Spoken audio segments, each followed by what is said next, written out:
Queridos irmãos e irmãs, quero convidá-los a abrir a palavra de Deus no livro de Atos dos Apóstolos, no capítulo 13. Nós vamos ler 3 versículos. Atos dos Apóstolos, capítulo 13.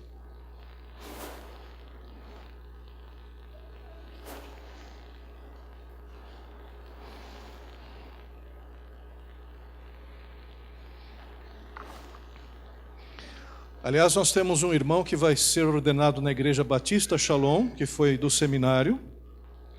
E também hoje um irmão nos convidou para a ordenação dele na Convenção Batista Brasileira também.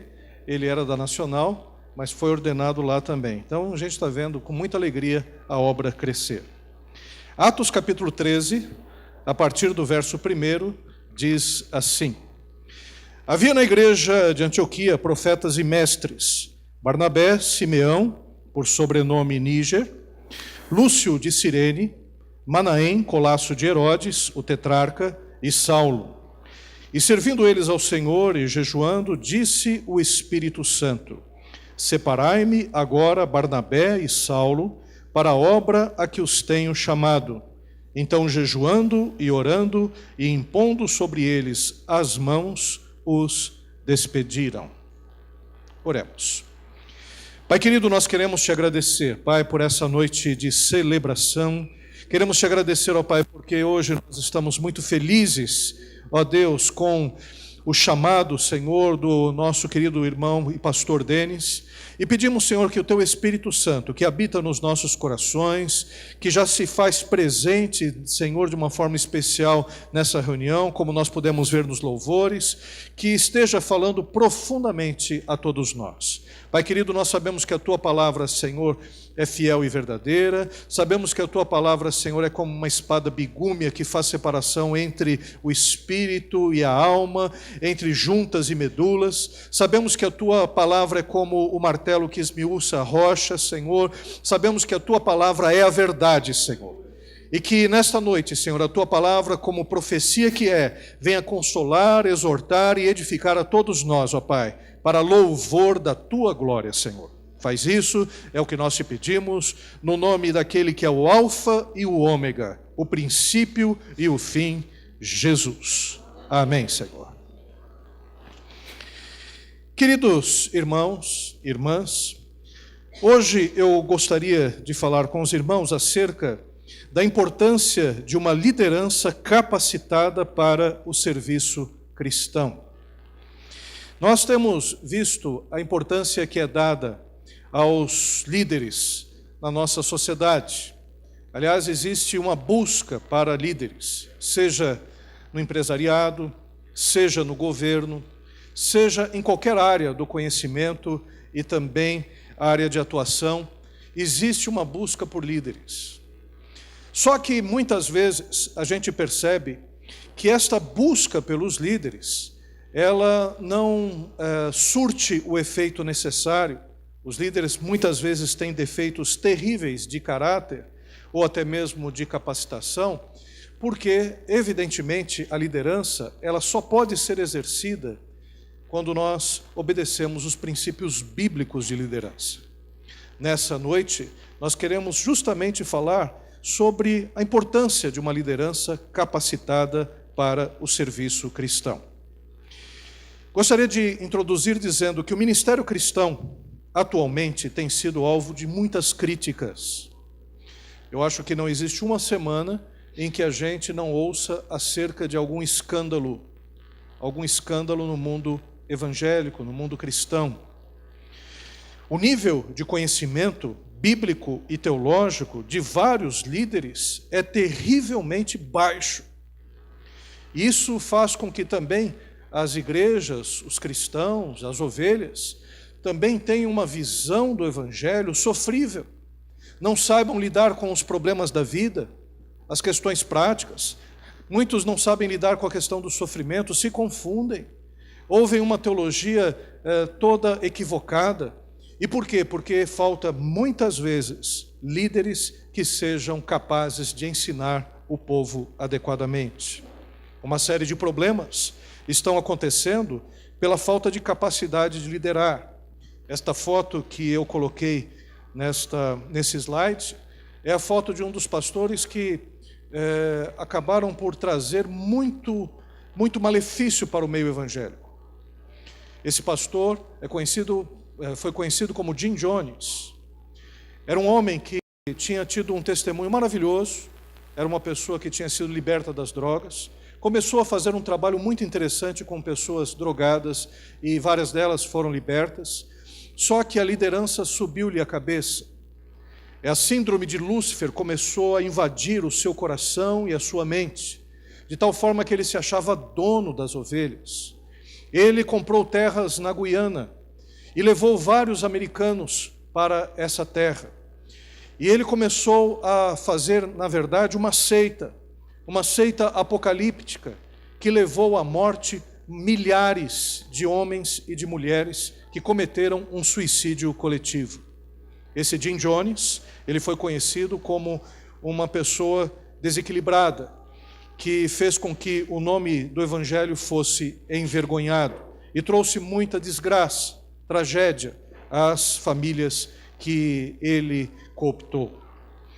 Então nós vemos como é complicado nós deixarmos que líderes que não sejam capacitados biblicamente, teologicamente, moralmente, que tenham caráter, que estejam aptos por Deus, liderar. Se não for assim, esses líderes vão trazer muito prejuízo para a obra do Senhor. Quero lembrar, por exemplo, que o apóstolo Paulo chegou a dizer que alguns dos líderes que o acompanhou, ou alguns que acompanharam, também foram tão maus líderes. Alguns deles abandonaram, a obra do Senhor pelo amor ao presente século, como Demas, Himeneu, Alexandre o Latoeiro, e que o apóstolo Paulo chegou até a dizer uma coisa que nos espanta. Ele disse que ele entregava a eles a Satanás, para que a alma deles a Satanás, para que o corpo deles fosse salvo no último dia, mostrando como esses líderes estavam corrompidos. Na verdade, eram mensageiros de Satanás, precisavam ter e perceber que estavam fazendo uma obra que não era do Senhor, para quem sabe algum dia pudessem voltar a Deus. A igreja de Antioquia nos dá ótimas diretrizes para a escolha de líderes. Esse texto que nós acabamos de ler mostra como nós devemos escolher. Qual que é o contexto da passagem? Por causa da perseguição judaica iniciada na morte de Estevão e depois com a morte do apóstolo Tiago, a igreja de Jerusalém foi dispersa. Os irmãos lembram como a igreja de Jerusalém nasce, uma igreja que é cheia de sinais, maravilhas, tem a comunhão como um aspecto, reparte o pão, é uma igreja firme em oração, na doutrina dos apóstolos, é uma igreja também muito crescente. Na pregação de Pedro, milhares de pessoas aceitam a Jesus Cristo. Depois Deus acrescenta dia após dia aqueles que estavam para ser salvos. E essa igreja era uma igreja que certamente estava abalando as estruturas da sociedade lá em Jerusalém. Só que uma grande perseguição se dá sobre essa igreja. Essa perseguição começa com a morte de Estevão. Depois chega aos apóstolos, e por conta disso a igreja vai se espalhando para outras regiões, e muitos deles vão indo para Antioquia da Síria. Gradualmente a igreja de Antioquia vai se tornando um centro missionário importante da igreja primitiva. Lembrando que Antioquia da Síria, que primeiramente os irmãos são chamados de cristãos, seguidores de Cristo Jesus. E nessa passagem nós vemos o início do que será a primeira viagem de Paulo. Paulo e Barnabé, e também João Marcos, encetam esta primeira viagem missionária, mas não sem antes terem a imposição de mãos do ministério. O primeiro aspecto que eu quero destacar nessa noite, e destacar para todos os irmãos, e eu percebo isso na vida do pastor Denis, é que a igreja de Antioquia, ela possuía uma liderança qualificada e experimentada. A igreja possuía uma liderança composta de doutores e profetas. Doutores eram homens que tinham conhecimento bíblico e teológico. E profetas eram homens que tinham discernimento espiritual, sensibilidade espiritual. Eram homens que conseguiam fazer uma análise do seu contexto e trazer as mensagens de Deus à mente e ao coração. Esses homens não eram neófitos, isso é, não eram pessoas nascidas recentemente, não eram, na verdade, novos convertidos. Eram pessoas que tinham um grande conhecimento das Escrituras, eram pessoas que faziam valer, né, a necessidade de aprimoramento bíblico, teológico e espiritual. E eu vejo na vida do Denis uma pessoa que se preparou para entrar na vida ministerial. Eu quero dizer uma coisa para os irmãos. O pastor Denis, ele não está entrando no ministério porque ele deseja uma vida fácil. Ele não está entrando no ministério porque ele se frustrou em outras áreas do conhecimento, em outras profissões. Não. O pastor Denis, ele poderia ser bem-sucedido em qualquer área que ele pudesse estudar. Ele é um rapaz, um jovem estudioso. Então ele não está adentrando ao ministério pastoral simplesmente porque não conseguiu fazer outras coisas. Aliás, é muito ruim a gente perceber que algumas pessoas acham que o ministério pastoral é uma forma de ganho, é uma forma de lucro, né? E alguns entram no ministério pastoral achando que podem se dar bem. Irmãos, isso é um grande engano.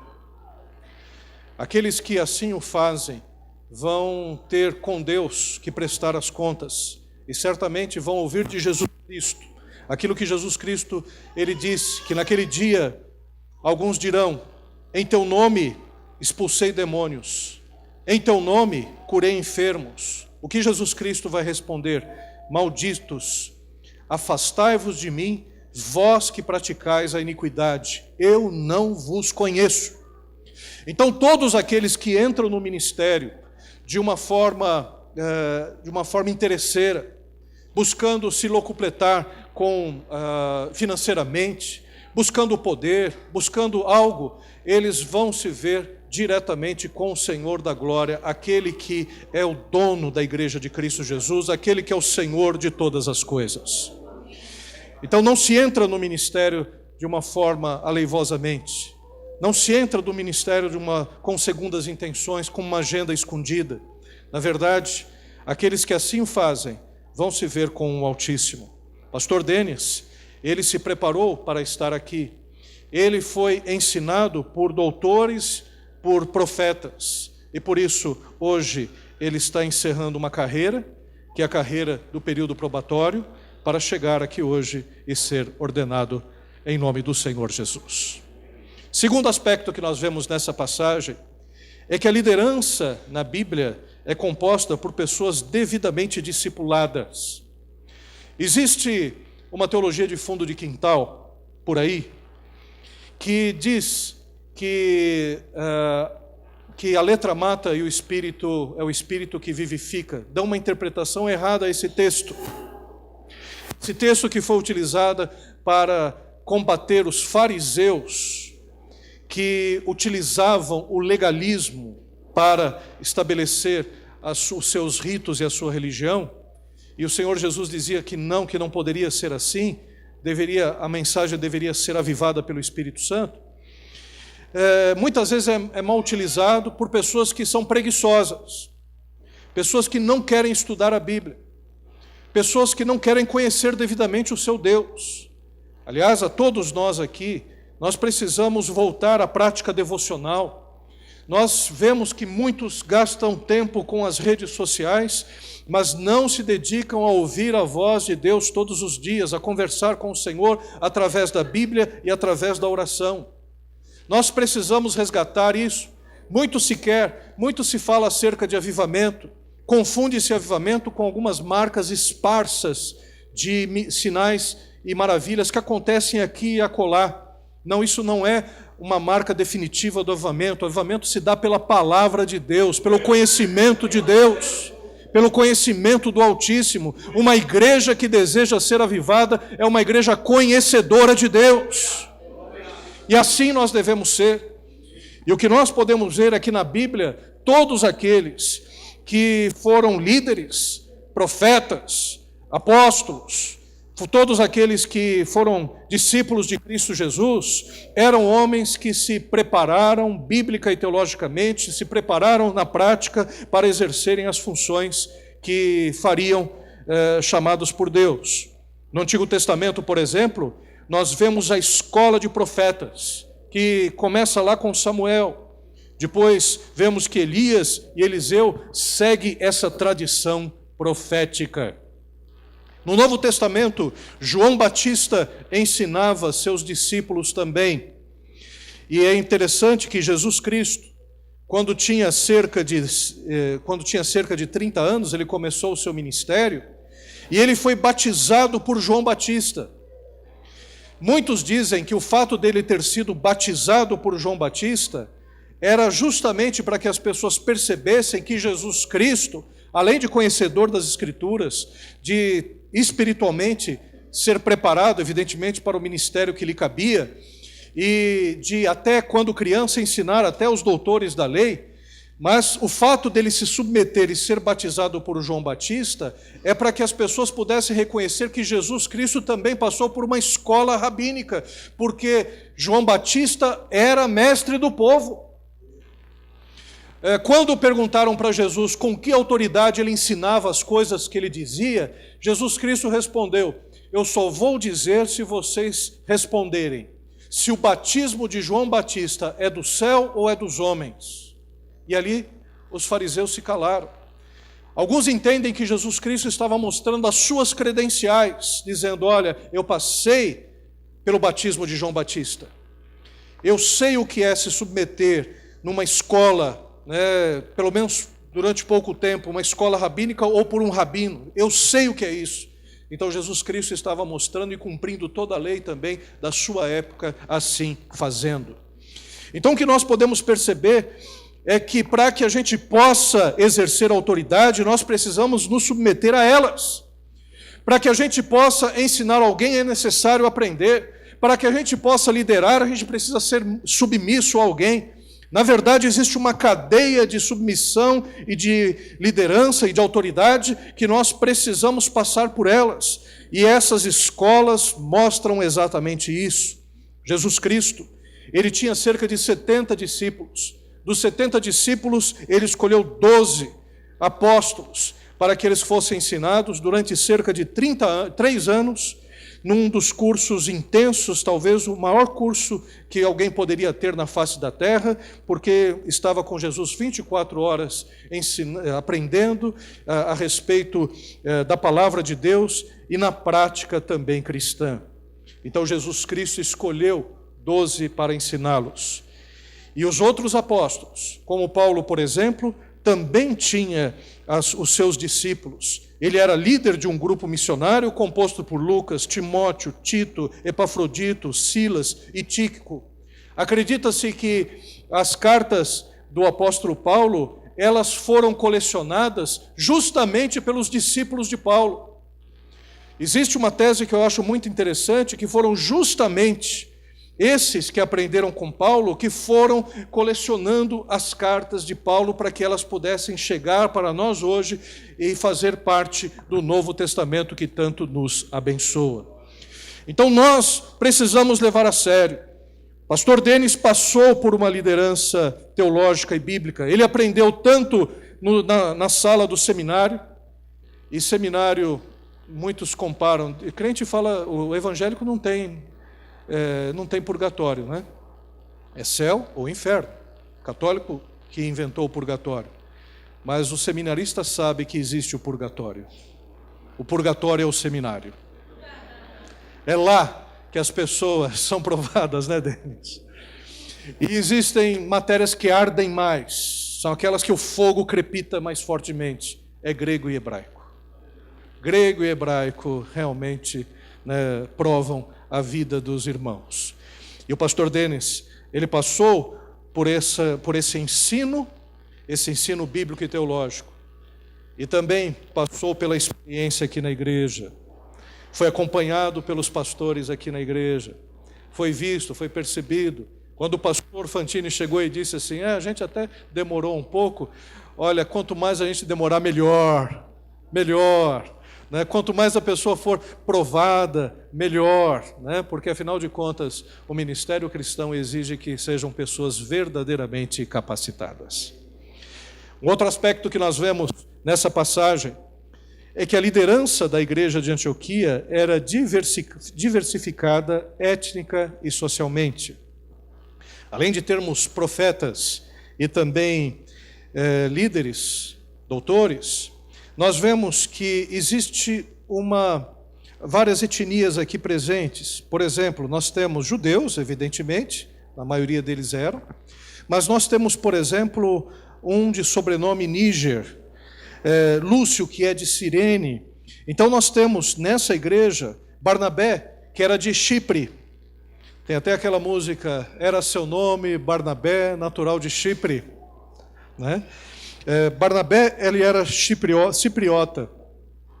E nesse aspecto é interessante, o povo de Chipre era muito mal visto, duro de receber a mensagem do Evangelho. E Barnabé foi um dos alcançados e se tornou o famoso José das Consolações. Temos também Simeão e Lúcio, que eram africanos. Paulo era de Tarsis.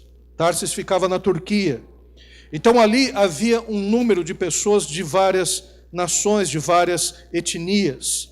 Manaém era criado de Herodes, e Paulo era homem livre, cidadão romano também. A igreja, ela é local de encontro e também de unidade em meio à diversidade. E aqui nós temos vários irmãos que certamente são de famílias diferentes, origens diferentes, classes sociais diferentes, são também de formações diferentes. Irmãos, a nossa igreja não pode ser uma igreja de apenas um tipo de pessoa. O pastor não pode escolher quem vai pastorear. Né? Eu disse numa outra ocasião que todo pastor tem uma igreja ideal. Né? Pensa numa igreja que é segundo o seu coração, mas o pastor ele vai percebendo que ele não é ele que molda a igreja, que Deus é quem chega e escolhe as ovelhas que ele vai pastorear, e graças a Deus por isso.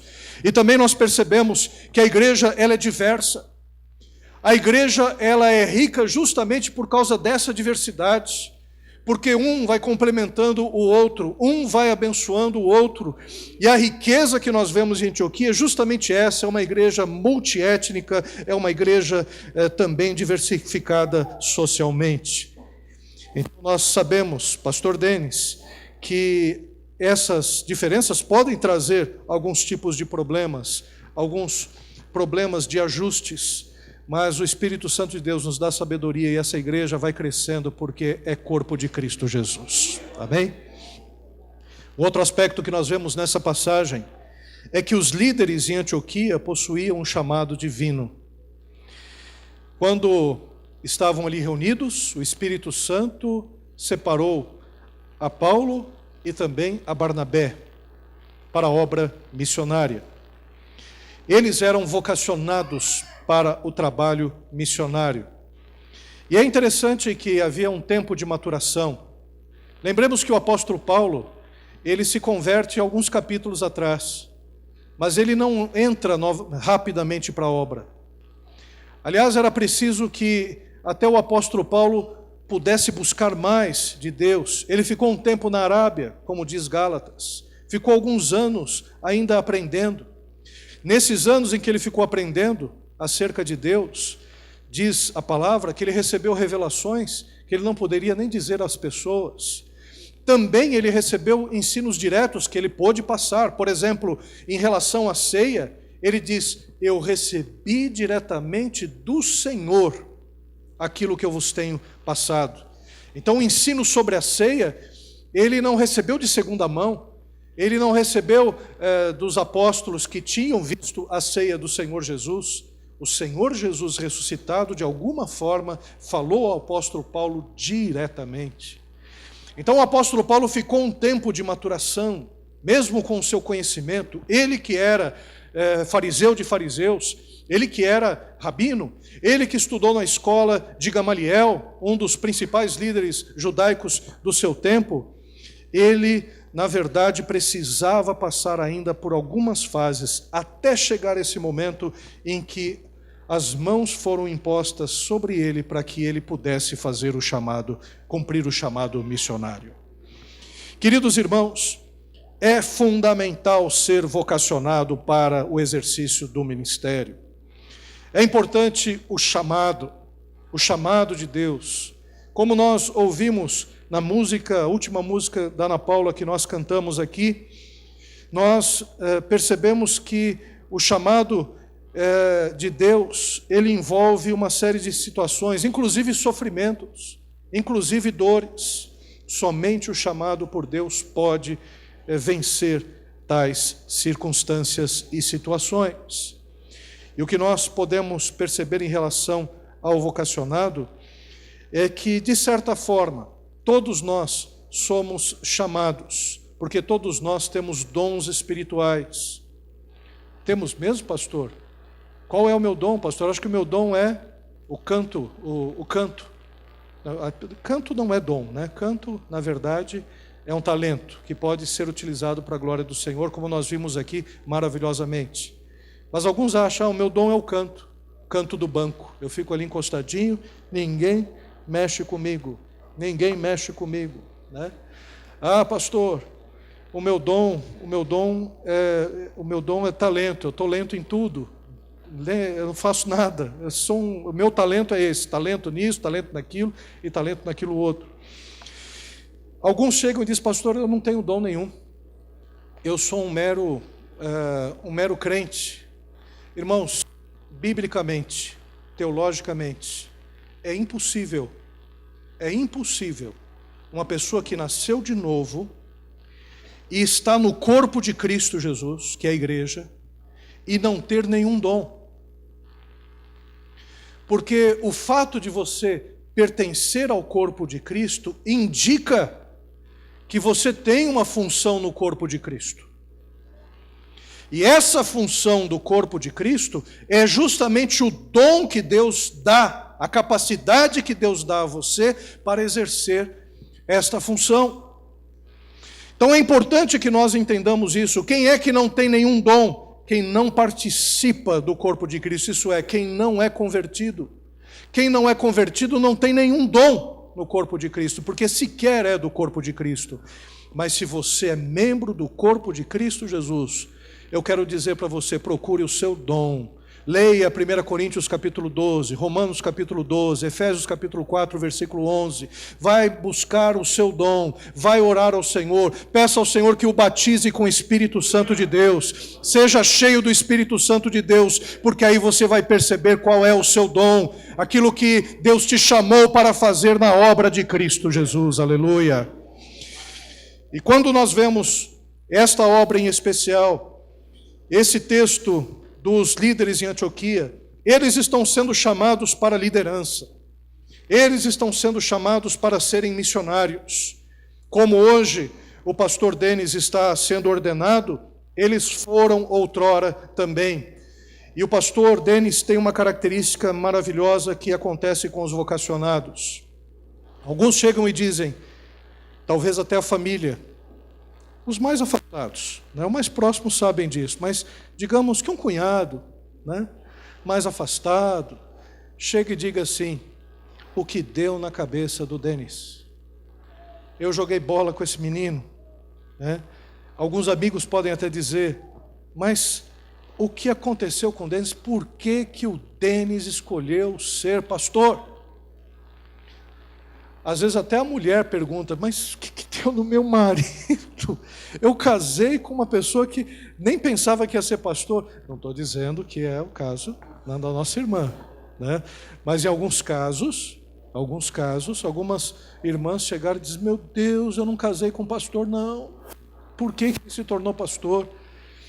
E aí a questão que nós vemos, não é o Denis que quis ser pastor, irmãos. O Denis só respondeu afirmativamente ao chamado de Deus. Deus chegou e disse para ele: você será um ministro do Evangelho. E ele podia fazer o quê? Ele, como servo de Deus, obediente, ele só podia dizer: eis-me aqui, Senhor, aqui estou, faz de mim aquilo que desejares. Não é isso que nós como cristãos fazemos? Você que tem um outro dom e um outro talento, também não faz assim: Senhor, eu estou aqui à tua disposição, faça a tua vontade na minha vida, e Deus te usa no dom e no talento. O Denis aconteceu a mesma coisa, e hoje ele está aqui para ser ordenado justamente por causa desse chamado. O chamado é uma profunda convicção, confirmada de maneira inequívoca. Alguns chamados na Bíblia são preciosos. Nós vemos Moisés sendo chamado numa sarça ardente, numa manifestação, numa teofania, numa manifestação de Deus ali, né, que estava ali na sarça ardente. Outros, como Isaías, tiveram uma visão do Senhor no alto e sublime trono, e o Senhor chegando e disse: a quem hei de enviar? Quem irá por nós? Isaías simplesmente diz: aqui estou, né? Envia-me a mim. Outros chamados também nós percebemos, alguns chamados até de uma forma sui generis, como por exemplo Gideão, que estava escondido ali malhando trigo no lagar, e ali Deus se apresenta também numa teofania, né, como um anjo do Senhor, e chama a Gideão para que ele seja um juiz que liberte o povo. Então o chamado de Deus é variado, mas é uma firme convicção, uma convicção que vai se estabelecendo a cada dia. Eu me lembro claramente algumas coisas que aconteceram na minha vida. Particularmente, deixa eu compartilhar. Quando eu tinha mais ou menos 7 anos de idade, uma profeta da nossa igreja chegou e disse para mim: você será um pastor. Meu pai olhou, arregalou um olho. Meu pai nem era pastor nessa época também, minha mãe. E eu, assustado, com 7 anos de idade, nem sabia exatamente o que era isso. O tempo foi passando. E essa convicção foi crescendo cada vez mais no coração. Mas um dia eu cheguei e disse: não, eu vou fazer engenharia. Tinha facilidade com matemática. Era o melhor aluno de matemática no 3º colegial. Fiz a minha matrícula no Mackenzie. Estava ali para cursar o Mackenzie em engenharia civil. E aí eu fui para um retiro de carnaval. Nesse retiro de carnaval, o pastor Enéas Tonini estava pregando. E ele fez uma pregação sobre o chamado ministerial. E quando ele chegou e disse: quem deseja ir à frente, vir aqui à frente, para entregar a sua vida, porque sabe que é um chamado de Deus, é chamado, vocacionado por Deus, vem aqui à frente. Irmãos, eu não liguei para a matrícula em engenharia, eu fui à frente e ali entreguei a minha vida para o serviço da obra do Senhor. Antes, aí depois, numa confraternização com os amigos da escola, do colegial que a gente tinha terminado, estávamos todos ali reunidos, todos, e a mãe de um dos alunos perguntou para cada um dos formandos, né, no 3º colegial: o que você vai fazer? Ah, vou fazer odonto. O que você vai fazer? Ah, eu vou fazer engenharia. O que você vai fazer? Ah, eu vou fazer direito. Aí quando chegou em mim, perguntou: e você, Maurício, o que você vai fazer? Eu falei: eu vou entrar num seminário teológico. Ela olhou para mim. Em todos os outros ela começou a elogiar, dizendo o tipo de carreira, o que dava para fazer. Quando chegou em mim, ela se assustou e disse: gente, vamos comer? Né? E acabou a conversa ali. Naquele momento eu percebi: esse negócio de chamado não é fácil. Quando eu também tinha ouvido o chamado e fui à frente quando o pastor Enéas pregou, eu cheguei em casa e falei: pai, não vou fazer engenharia, não, vou fazer teologia. O pastor Enéas me deu um folhetinho aqui, tinha 17 anos e meio. E aí meu pai chegou, pastor que ele era, disse: meu filho, eu pensei, bom, ele vai me abraçar, a gente vai orar junto, né? E meu pai falou: filho, você tem certeza disso? Então, o que nós podemos perceber, esse foi o meu caso, mas foi o caso do pastor Sandoval que está aqui, pastor Durvanir, do Adélcio, recentemente ordenado, todos os amigos aqui, o Igor, que foi ordenado semana passada, e o Denis, que está aqui. Né? A gente sabe que existe uma contrariedade, existe um problema de ser pastor, principalmente na pós-modernidade, nos dias que nós vivemos.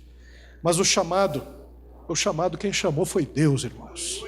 Foi Deus que nos chamou. E o chamado sempre será dirigido pelo Espírito Santo.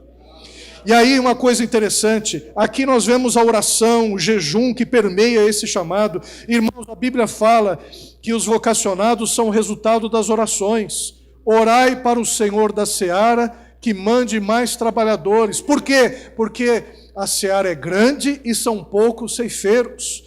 Então, aqueles que são chamados são resultado da oração, do clamor do povo. O povo de Israel estava ali no Egito, clamava ao Senhor para ser liberto. Deus ouviu o clamor do seu povo e enviou a Moisés. O mesmo nós podemos dizer em relação aos gideões. Eles chegavam e plantavam, e na hora que iam colher, os midianitas, os moabitas roubavam todo o fruto deles. E aí Deus suscitou os juízes, porque o povo estava aflito e eles precisavam de libertação. Irmãos, a mesma coisa nós vemos hoje. Deus chama homens, mulheres, para exercer a sua vontade, para serem servos do povo de Deus, para levar o povo à salvação. Então nós precisamos levar o povo a Jesus Cristo, que é a salvação. Então nós precisamos entender a necessidade do chamado. E queridos, ainda mais, um outro aspecto que eu gostaria de destacar é que a separação para o ministério ocorre de uma forma tríplice. Deus vocaciona. Exemplo, Moisés, Jeremias. Jeremias, ele teve uma vocação desde o ventre da sua mãe, né? Isaías, Gideão, Paulo, de uma forma até interessante, porque Paulo estava perseguindo os cristãos. Deus chegou, Jesus se apresentou a Paulo no meio da estrada lá que ia para Damasco, e Paulo acabou se convertendo. E Pedro, também juntamente com os outros apóstolos, no chamado dos pescadores. Então Deus vocaciona. Deus vocaciona. A igreja reconhece, através do empenho e dos predicados do líder. Porque não adianta a pessoa chegar e dizer: olha, Deus me vocacionou. Pastor Eduardo Fantini, eu estou chegando agora na igreja, e eu quero dizer para o senhor que Deus me chamou e eu vou ser o teu substituto, viu? Né? Aí o pastor Eduardo Fantini, que conhece as Escrituras, ele chega: vai com calma, você vai servir primeiro aqui para a gente perceber se de fato esse chamado é verdadeiro. E é o que nós podemos ver. Podemos ver na vida do Denis. O Denis trabalhou aqui nessa igreja. Os irmãos reconhecem o chamado pastoral do Denis aqui nessa igreja? Amém. Glórias ao nome do Senhor Jesus. E a liderança apenas confirma. O Denis suou frio agora, viu, irmãos? Né? Ele pensou, né? E a liderança confirma. Os líderes impõem as mãos, enviando e confirmando os vocacionados. Esse momento que nós vamos ter aqui de oração ao pastor Denis surge desse texto. É dessa passagem que nós temos o costume de impor as mãos sobre aqueles que vão ser ordenados e consagrados. Então, um ministério, ele é confirmado por Deus, é confirmado pela igreja e é confirmado pela liderança. E nós vemos isso na vida do pastor Denis. Não existe confusão na obra do Senhor. Aquela pessoa que quer fazer as coisas, mas não cai na graça das pessoas, como diz o pastor Eduardo Fantini, né, não pode exercer o ministério. Ele vai ser um problema. Ele não ama as ovelhas, ele ama a si mesmo, ele ama o cargo. Alguns líderes aqui talvez passaram por essa igreja, passaram por nossa igreja, tinham mais amor ao cargo do que propriamente às pessoas. Estavam mais ligadas às funções do que às pessoas. Aquele que lidera, aquele que está aqui na frente, ele precisa amar o povo de Deus, amar a igreja de Cristo Jesus, precisa servir. Aquele que quer liderar, que seja aquele que serve. Aquele que quer ser o maior, que seja o menor, disse o Senhor Jesus Cristo. E é isso que nós precisamos aprender na liderança de Cristo Jesus. O modelo de liderança de Cristo Jesus nos faz que sejamos assim. E para encerrar, um outro aspecto que nós vemos, a igreja de Antioquia enviou para o campo missionário o que tinha de melhor. Irmãos, nós conhecemos o pastor Denis. Pastor Denis não é um aventureiro. Pastor Denis não é uma pessoa que simplesmente estudou de qualquer jeito para chegar aqui. Ele, como eu disse a princípio, ele poderia ser um profissional em outras áreas, um bom profissional, porque é uma pessoa estudiosa e dedicada. Nós sabemos exatamente que nós vamos impor as mãos sobre uma pessoa que é capacitada pelo Senhor Jesus e vai desenvolver o ministério com empenho e com valor. Então nós agradecemos a Deus pela vida do Denis. Paulo e Barnabé eram pessoas brilhantes. Era o que a igreja tinha de melhor.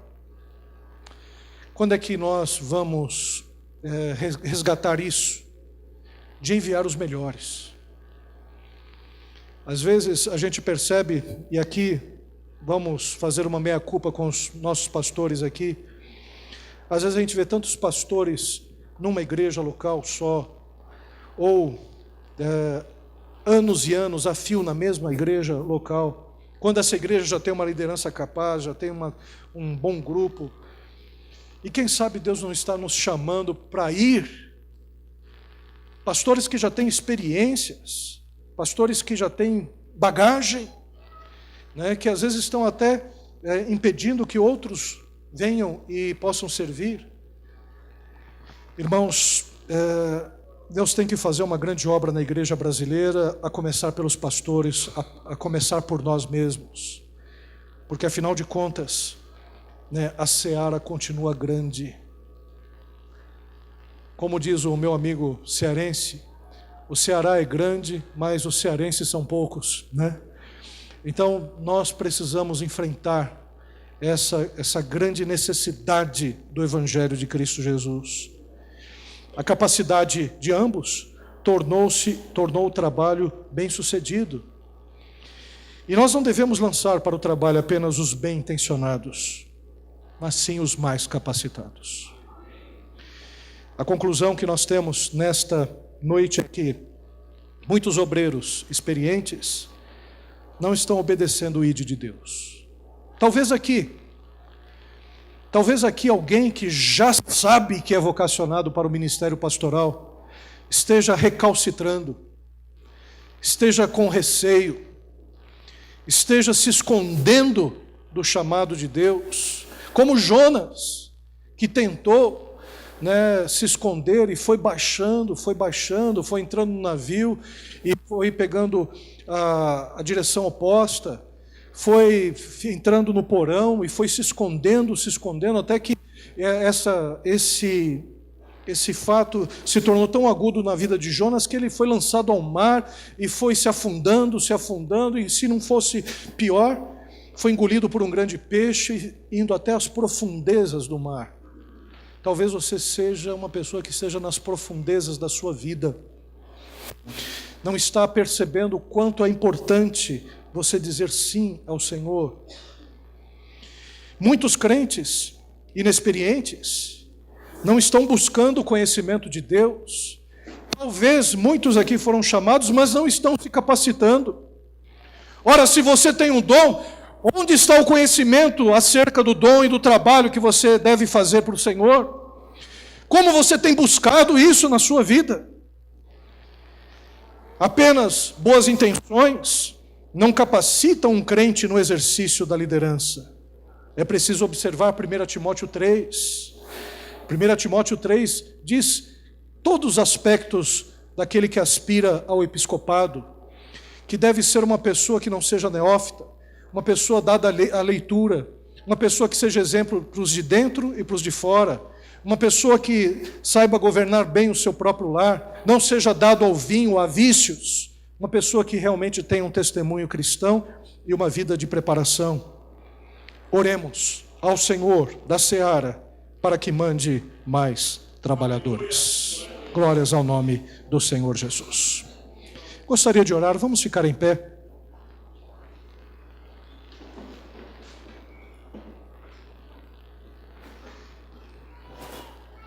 Feche os seus olhos.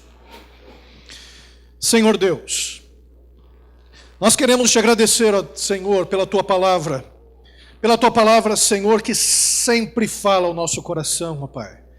Senhor, nós ouvimos a tua palavra, Senhor, e essa tua palavra, Senhor, não é uma preleção, Senhor, não é apenas um estudo, não é apenas para alimentar o nosso conhecimento, não é apenas para afagar o nosso ego. A tua palavra é desafiadora.